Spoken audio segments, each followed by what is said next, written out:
अस्सलाम वालेकुम। आज मैं बना रही हूँ peach banana and mango smoothie. Smoothie और मिल्क शेक में ये फ़र्क होता है कि स्मूदी के अंदर हम योगर्ट यानी कि दही इस्तेमाल करते हैं और मिल्क शेक में सिर्फ दूध ही इस्तेमाल किया जाता है। तो बहुत ही डिफरेंट टेस्ट होता है दोनों का। तो आज मैं स्मूदी तैयार कर रही हूँ।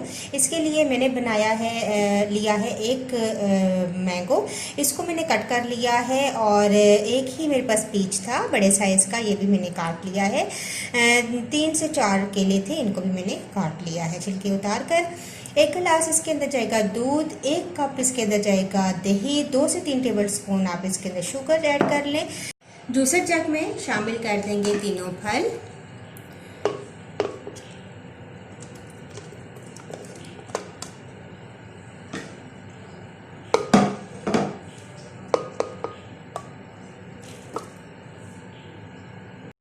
साथ ही डाल दूंगी चीनी भी,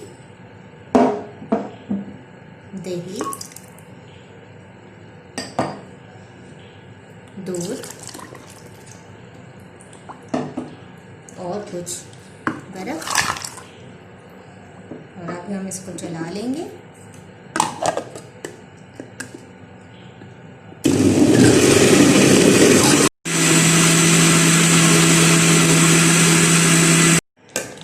अब मैं इसके अंदर थोड़ा सा रेड कलर शामिल कर दूंगी। ये ऑप्शनल है, आप चाहें तो डालें या ना डालें।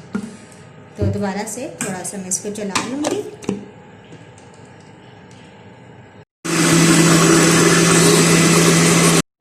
तो लीजिए, बहुत ही मज़ेदार हमारी peach banana and mango smoothie ready है। गर्मियों में आप बनाएं और एंजॉय करें। अगर आपको ये मेरी वीडियो अच्छी लगी तो इसको ज़रूर लाइक कीजिएगा। इंशाल्लाह एक नई वीडियो के साथ दोबारा हाजिर होंगी। अल्लाह हाफिज़।